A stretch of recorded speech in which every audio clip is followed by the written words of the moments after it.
Well, folks, welcome to another episode here at Gideon's Tactical. You know, here at the channel, we do a lot of outdoors wilderness reviews and reviewing gear that's going to help you in your experience, regardless if it was a survival situation in the woods, maybe you're just out for a camping trip with your family, hiking, camping, that type of stuff. That's really the wheelhouse over here, and that's a lot of what we do here at the channel. But I want to bring it into an urban environment and show you a tool that's much more set up for urban survival, urban apocalypse, urban preppers, whatever it may be, and really show you the capabilities of a tool that's much more set up for that application than, say, maybe out in the woods, though it can have some applications out there as well. We'll see both in this review. Today, I want to introduce you to the Outland equipment MMA, which stands for Multi-Mission Axe 1501. That's what we have here. That's what we're going to be checking out today. This is a newer company to the market who are producing not only some really sturdy axes that are more in an urban survival role, tactical role possibly, if you want to call it that, and that type of application, but they're also starting to produce some knives, and I'm really just excited to see what this company comes up with down the line. And so today we're going to do a lot of not only urban tasks and a lot of urban use with this axe, but we're also going to put it through some wilderness tasks as well, because really when it comes right down to it, this name really sets it apart of a multi-mission axe. This isn't just set up to chop down wood, and this isn't, you know, like a hand-to-hand combat axe, so to speak. This is designed as basically a multi-tool in an axe form. So we're going to walk through the whole setup, show you the pros and cons, show you what this thing can do, and hopefully for those of you in an urban environment, show you possibly a tool that might fit really well in your prepper kits, bug out bags, and survival kits. So with that being said, let's start checking out this axe. All right, one of the first things I want to hit on here in this video before we even jump into all of the specs and what it can do and its performance and talking you through this MMA 1501 axe is I have these other tools here for a reason. You're going to see how this MMA 1501 has the capabilities of all of the tools in front of you. This multi-mission axe can not only perform axe tasks, pry bar tasks, hammer tasks, large screwdriver tasks, wrench tasks, and small shovel or spade tasks. And you're going to see that throughout this video. So as you're watching this, and as we talk through all the different capabilities, the price point, all those different things, I want you to keep in consideration, keep in the back of your mind that instead of having to carry all of these tools in a pack or in gear, or have that set up in your bag, you really only have to carry this one item, and this one item is going to have these capabilities inside it. All right, folks, let's go ahead and look at a few basic specs. But before I do that, I also wanted to throw out there, because I kind of forgot in the intro, that we are going to be throwing this into the gauntlet. You know, from time to time I participate in what's called the gauntlet with a bunch of other YouTube reviewers, and each one has a different take and different style. And so after talking with the designers over there at Outland Equipment, we thought it would be a good idea to not only do my full review, but then hand it off to a bunch of other people so that they can come up with different styles and different ways of testing, because I have my unique way, and there's so many different capabilities with this axe that we figured that that would be a really good idea. So at the end of this review, I'm going to ship this off, and about 7 to 10 reviewers are going to take a swing at it for the next several months. I'll have links in the description below. Every time a new review is popped up, I'll put it in the links below so you can watch the trek of this MMA 1501 through all of the different reviewers. And so hopefully you can really kind of get a feel for, hey, what are really the long-term capabilities of this axe. Now, with that being said, again, let's go to the basic specs here. We're looking at a USA-made S7 tool steel axe.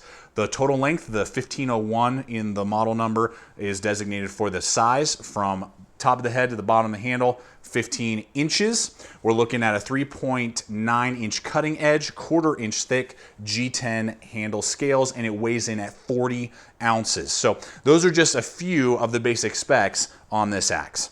All right, let's talk about performance in the woods. How does this axe, which is definitely more of a tactical, urban, breaching tool, but how can this perform in the woods? What are its capabilities out in the woods for survival tasks? In that sense, maybe you have to, like myself, I got about 20-25 miles of urban before I hit the foothills, and then I plan on, maybe surviving in the foothills for a while, whatever, and going in the mountains. So how does this thing perform?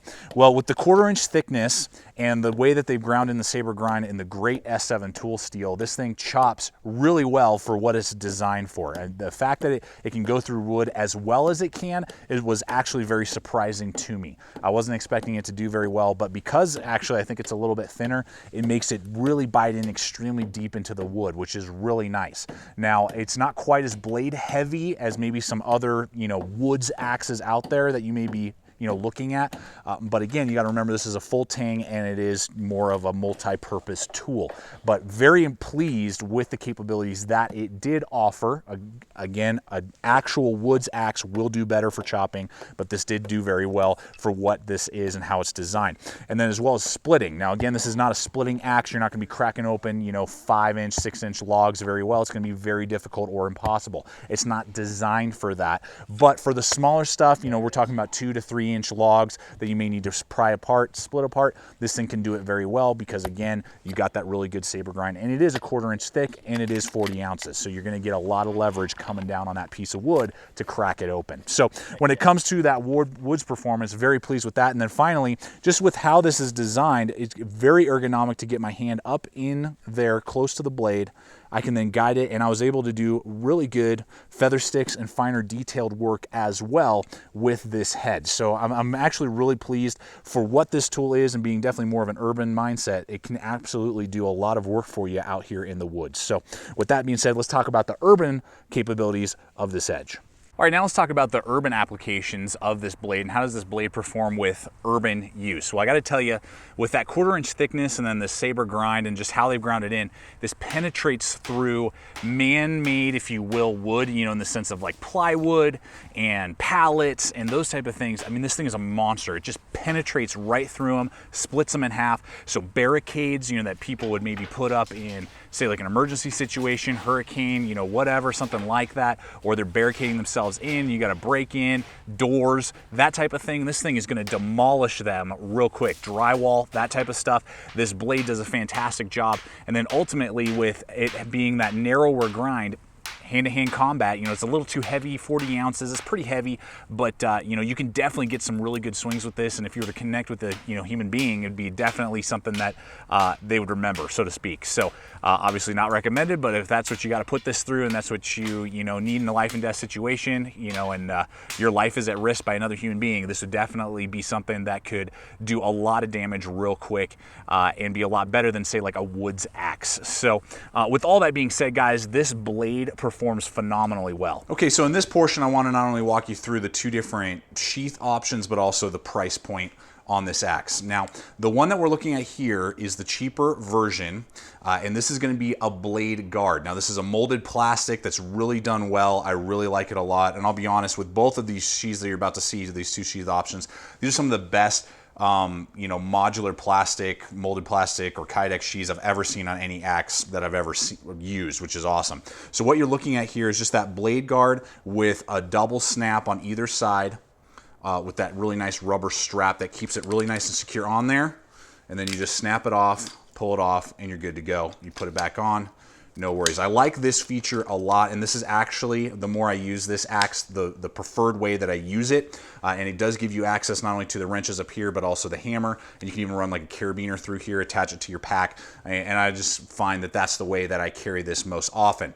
Now, the price point on this model with this version of the sheath is going to be $425. We'll talk about more of the price point here in just a moment after I show you the other sheath. So here is the upgraded version. If you feel that you're going to be carrying this a lot on either your hip or on, PALS webbing compatible gear, this would be the option that you want to go with. This is the actual modular sheath. Now, how it's designed, you can still have access to the hammer, which is really good. The wrenches are blocked, but what you have here are 8 different holes that are BLADEHQ or Molly Lock compatible, which is awesome. So you can either do a BLADEHQ lock or a Molly Lock. You can rotate it different directions and, you know, lash this either to your belt or to, you know, Pal's webbing, which is awesome. And it's got two different of those rubberized snaps. And it was really easy. This is one of the easiest sheaths to take off of my hip. I did carry it some on my hip. Again, I found that the blade guard was kind of more my preference.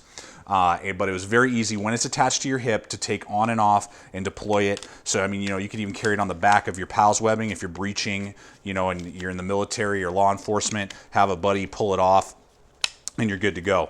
So the thing to note with the price point on this model and this version is going to be $445 for this version of the sheath and this version of the 1501. Okay, so to wrap up the price point aspect of this, after now having shown you two sheaths, and again, these sheaths are epic, really fantastically designed sheaths, really good quality, really durable, taken out in sub-zero temperatures, haven't had any cracking or problems with retention at all. Now, that is a steep price point, you know, over $400. I totally get that, but we're talking about S7 tool steel made in the USA with a, you know, just a big old honking slab of it. And with the quality that you're getting with this, I see no issues paying that, particularly when we start looking at other S7 tool steel or just other really high-end tomahawks and axes. You know, if you look at like Hogue, they have an even smaller, more like hand-to-hand combat axe. It's not really, you know, like an actual tool. It's just more of like a fighting tomahawk that's smaller than this with S7 tool steel, USA made, G10 handles. That's running right around the same price. If you look at like Winkler, you know, they make some really good tomahawks, and those things are, if not more than $300, or more than $400, I think pushing $500. You know, Zero Tolerance makes one similar to this, but doesn't have any of the extra features, and it's like $350, $400, I think, $375 maybe. So when we say all that, what I'm trying to get at is when you start laying this up against other axes and tomahawks of similar steel and similar design, this is right down the middle, and I think a great price point if you see the value in all the capabilities and all the tools that this has to offer. The quality's there, I think the design is there, and as long as the tools fit your price point, it's something that you see value in, it's going to be a great value and right down the middle of the line compared to other tomahawks on the market. All right, let's go ahead and look at the handle here on this axe. Now, it's a full tank construction, as we've discussed, you know, so that's going to give it the strength that it needs with handle scales that are G10 in design. And it's very warm to the touch. They've done a great job rounding off all the edges so that it's not blocky or square. Feels very warm to the touch. I wear large size gloves, and so you can kind of get a feel for it in my hand.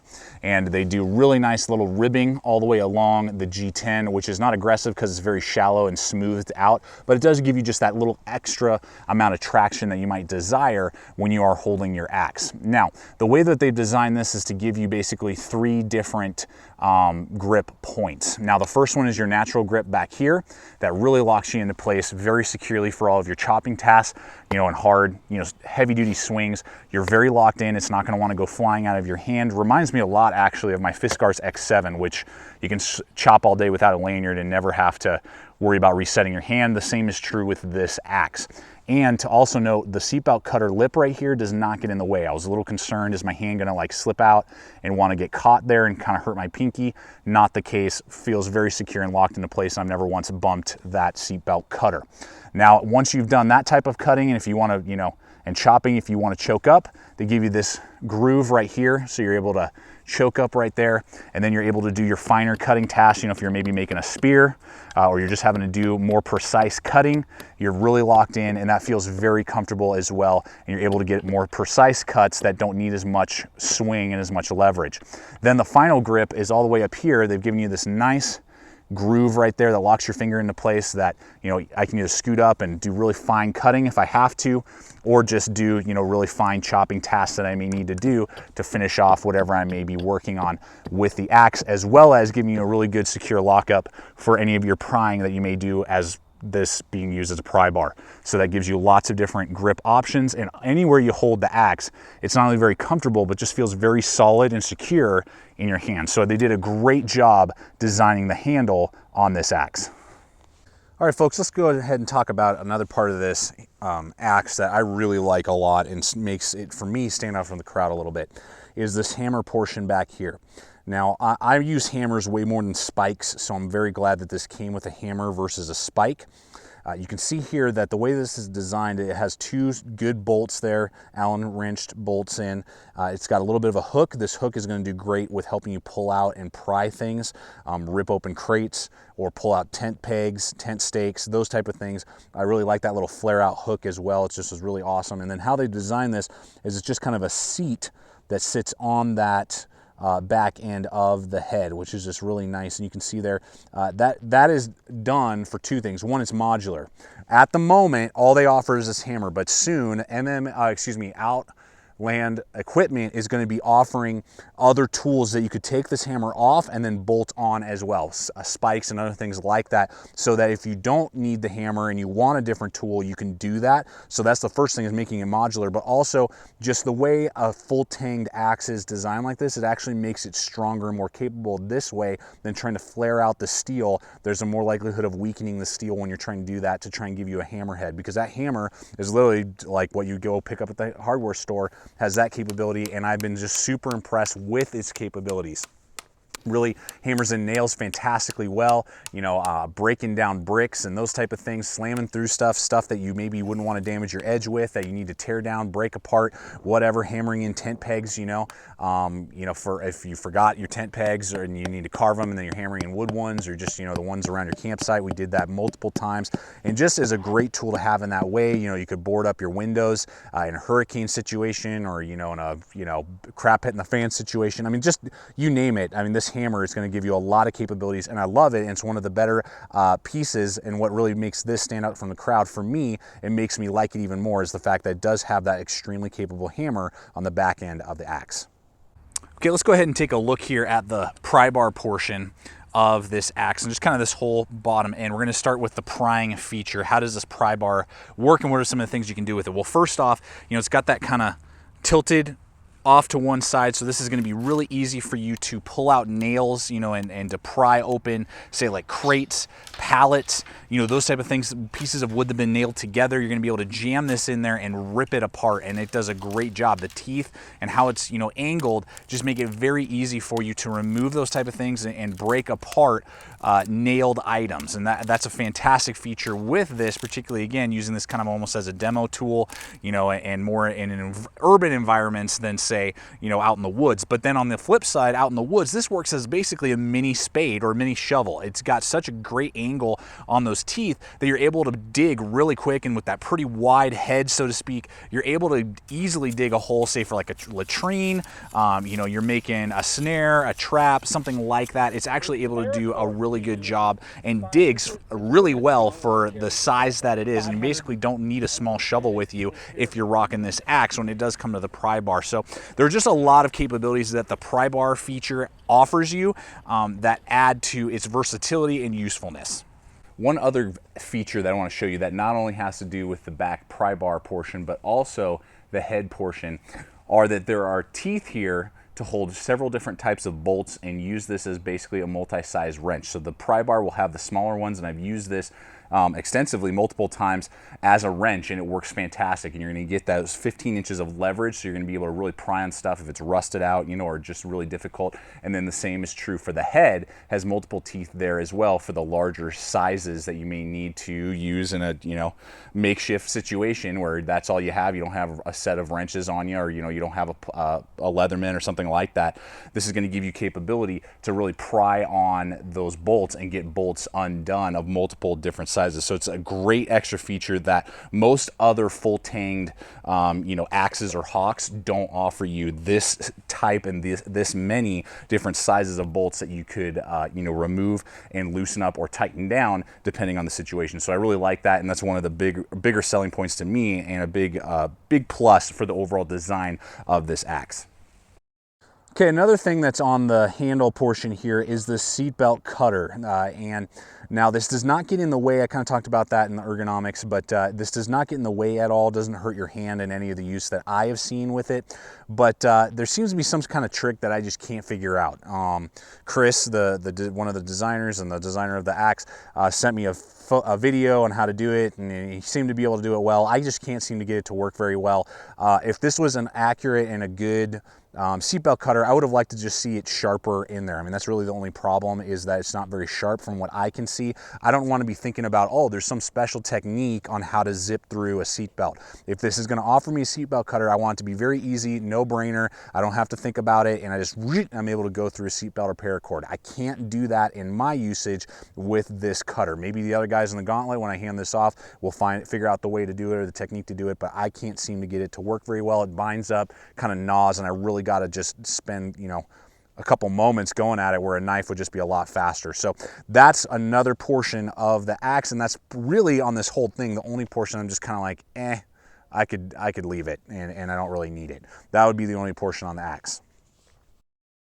Well, folks, it's time for us to bring this review to a close before I pass this sucker off to the gauntlet and have it get used and abused by multiple other people and see what they can come up with and see how this performs, and you can hear their thoughts as well. But before we do that, I'm going to give you my final thoughts on the MMA-1501. And I got to tell you guys, after about 4 months now, 3-4 months of use on this axe, going out with me, literally I've taken it every single trek. You've seen it in multiple videos on a couple pack reviews we've done, other things like that, camping trips. I've had a ton of use on this axe, and I got to tell you, I love it. I do. I absolutely love this axe. I think it has a lot of capabilities. It packs a heavy punch and is basically a multi-tool in an axe form, and gives me a lot of capabilities, particularly for me, somebody who, you know, is living in an urban environment and traversing up to the mountains to my bug out, you know, location. This is a tool that I believe would be very valuable in my bug out bag kit, and I believe for you, if the price point fits, is going to give you a lot of capabilities. I mean, you know, you could build a homestead basically with this thing if you had to. You know, you can tear up a bunch of stuff in an urban environment and, you know, get things built, get things torn down, take supplies, do whatever you need to with this thing, protect yourself, build fires, destroy barriers, you know, and everything in between. So with all that being said, guys, if the price point fits your budget and, you know, you see the value in it, I see huge value in it, and I would recommend it to you. I love this thing, and I'm really excited to see how it performs with the other guys in the gauntlet as well. So with that being said, I hope that this review ultimately has helped you out your purchasing decisions, showing you this new product to the market. Hopefully it fits in your system, and if it does, you guys will not be sorry, and you're going to get a very high quality, awesome USA made axe. So with all that being said, please check us out on all the relevant social media. The links are in the description below. Please subscribe, comment, like, share this video. I'd love to hear your guys' thoughts on this MMA-1501 axe and its concept. And as always, remember, stay equipped, stay prepared. We'll see you out there.